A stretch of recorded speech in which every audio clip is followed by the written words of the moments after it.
నీళ్ల పరిస్థితి ఏంటంటే రేవంత్ రెడ్డి గారు ఇక్కడ నించొని ఇచ్చిన స్పీచ్ అధ్యక్ష, వారి తండ్రి గారు చనిపోతే నెత్తి మీద నీళ్లు చల్లుకుందామంటే కూడా కరెంటు లేదు, మా బోరు పనిచేస్తలేదని చెప్పి స్వయంగా ముఖ్యమంత్రి రేవంత్ రెడ్డి గారు ఇక్కడ నుంచి చెప్పిన మాట ఆనాటి కాంగ్రెస్ ప్రభుత్వ పాలనకు, ఆనాటి కాంగ్రెస్ ప్రభుత్వ పరిపాలనలో రైతుల దుస్థితికి నిదర్శనం అనే మాట నేను మీకు గుర్తు చేస్తా ఉన్నా అధ్యక్ష. నేను ఇక దాన్ని మళ్ళీ చదివితే మళ్ళీ కాంట్రవర్సీ చేస్తారు ఇంకోటి అంటారు అధ్యక్ష. అధ్యక్ష వాస్తవం, తెలంగాణ రాష్ట్రం ఏర్పడ్డది 2014లో. 14కు ముందు నేను ఒక్కరిని నిందిస్తలేను అధ్యక్ష. ఆనాడు వెంకటరెడ్డి గారినో లేదా ఇంకోరినో నిందించట్లేదు, కేవలం ఆనాటి పరిస్థితులు మాత్రం చెప్పే ప్రయత్నం చేస్తా ఉన్నాను అధ్యక్ష. ఉమ్మడి రాష్ట్రంలో ఎద్దు ఏడ్చింది, తప్పకుండా వ్యవసాయము ఏడ్చింది. ఎద్దు ఏడ్చిన వ్యవసాయం బాగుండదంటారు, నిజంగా కూడా ఆనాడు చాలా దారుణమైన పరిస్థితి ఉండేది అధ్యక్ష. సాగు సంక్షోభంలో మునిగింది, అన్నదాత వెన్ను విరిగిన మాట వాస్తవం. దానికి నా దగ్గర లెక్కలతో సహా, ఎన్సీఆర్బీ లెక్కలతో సహా ఉన్నాయి అధ్యక్ష.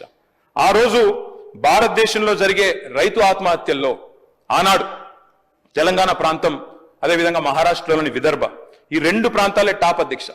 తెలంగాణ ఏర్పడ్డ నాడు భారతదేశంలో రైతు ఆత్మహత్యల్లో 11.1% ఆత్మహత్యలు మన రాష్ట్రం నుంచి, ఈ ప్రాంతం నుంచి జరిగేది అధ్యక్ష. ఈ రోజు నేను గర్వంగా చెప్తా ఉన్నా అధ్యక్ష, గర్వంగా చెప్తా ఉన్నా, ఈ రోజు మేము మీకు ప్రభుత్వాన్ని అప్పజెప్పినాడు, మీరు మాకు అప్పజెప్పినాడేమో 11.1% రైతు ఆత్మహత్యల్లో తెలంగాణ వాటా.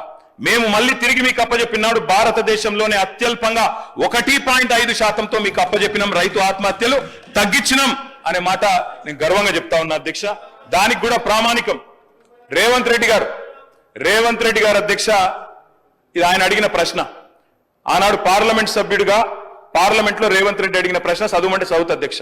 మల్కాజ్గిరి ఎంపీ గారు అడిగినారు ఆనాడు కేంద్ర వ్యవసాయ శాఖని, తెలంగాణలో రైతు ఆత్మహత్యల సంగతి చెప్పండి అని చెప్తే మొత్తం సావధానంగా లెక్కలు చెప్పి కేంద్ర ప్రభుత్వం చెప్పిన మాట అధ్యక్ష, 2014లో 898 ఉంటే ఆ తర్వాత తగ్గుకుంటూ 2020 సంవత్సరానికి వచ్చేసరికి 466కు తగ్గింది. దాంతో పాటు తెలంగాణ అత్యల్ప రైతు ఆత్మహత్యలు ఈ రోజు నమోదవుతున్న రాష్ట్రం అని చెప్పి స్వయంగా ముఖ్యమంత్రి రేవంత్ రెడ్డికి ఆనాడు ఎంపీగా కేంద్ర ప్రభుత్వమే వివరణ ఇచ్చింది అధ్యక్ష.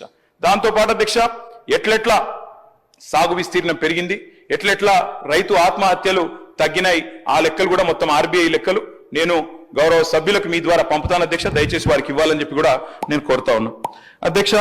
ఆ రోజు పరిస్థితి ఏంటంటే నెర్రెలు బారిన నేలలు, ఆనాడు ఎండిపోయిన చెరువులు, చిన్ననీటి వనరులను పట్టించుకోలే, కరువు, కన్నీళ్లు, అప్పులు, ఆత్మహత్యలు. ఇది వాస్తవం అధ్యక్ష. ప్రాజెక్టులు లేవు తెలంగాణ ప్రాంతంలో, సాగునీరు లేదు, బొక్కబోర్ల పడే పరిస్థితి మూసంపల్లిలో నల్గొండ కాన్స్టిట్యున్సీ అధ్యక్ష. రామరెడ్డి గారు అంటారు అధ్యక్ష, ఆయన ఒక్క రైతు 57 బోర్లు వేసిండు అధ్యక్ష ఆయన పొలంలో. ఆయన పేరే ఊళ్ళో బోర్ల రామరెడ్డి అయిపోయింది అధ్యక్ష.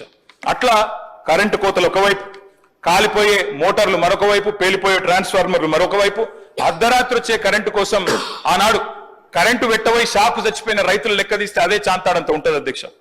ఇక విత్తనాలు వంచుడు పోలీస్ స్టేషన్లల్లో, ఎరువులు వంచుడు పోలీస్ స్టేషన్లలో, ఎందుకంటే బయట పెడితే చెప్పులు లైన్లో పెట్టుకుని నిలిచే పరిస్థితి అధ్యక్ష.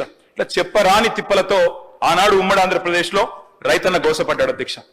గోరేటెంకన్న గారు అధ్యక్ష, ఈ రోజు మన ఎమ్మెల్సీ, ప్రజా కవి, వారి మాటలు చెప్పాలంటే అధ్యక్ష, సేతానం వేడుందిరా తెలంగాణ సేలన్ని బీల్లాయరా అని చెప్పి ఒక కవి, ప్రజా కవి తన రైతు ఆవేదనను రైతు బిడ్డగా చెప్పే పరిస్థితి చేసినాడు అధ్యక్ష. చేను గట్ల మీద స్వయంగా ఆత్మహత్యలు మనం చూసినాం అధ్యక్ష గతంలో ఉమ్మడి ఆంధ్రప్రదేశ్ లో. ఆనాడు ఆత్మహత్యలకే కేర్ ఆఫ్ అడ్రస్ గా మారిపోయిన పరిస్థితి మా విప్ గారు లేచినారు అధ్యక్ష. వారికి కూడా నేను గుర్తు చేస్తా ఉన్నా, మా సిరిసిల్ల జిల్లాలో వెంకటాపూర్ అనే గ్రామం ఉంటుంది అధ్యక్ష. వెంకటాపూర్ గ్రామంలో మునిగే ఎల్లయ్య అనే ఒక దళిత రైతు అధ్యక్ష, ఎరువుల కోసం లైన్లో నిలబడి అక్కడనే మూర్ఛ వచ్చి కుప్పగూలి 2012-13 సంవత్సరంలో చచ్చిపోతే ఆనాడు మంత్రిగా శ్రీధర్ బాబు గారు, ఎమ్మెల్యేగా నేను ఇద్దరం కలిసిపోయినాం అధ్యక్ష. ఆ కుటుంబంలో విశ్వాసం నింపే ప్రయత్నం చేసిన, నేను విమర్శ చేస్తలేను అధ్యక్ష.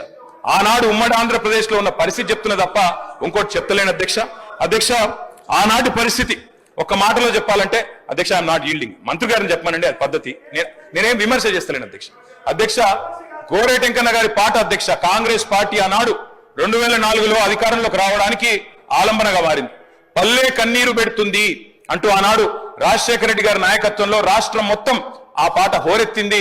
అల్టిమేట్ గా కాంగ్రెస్ ప్రభుత్వం అధికారంలోకి వచ్చింది అధ్యక్ష. ఇది వాస్తవం, నేను చెప్పేది ఏది కూడా అవాస్తవం కాదు అధ్యక్ష, నిజం చెప్తా ఉన్నాం.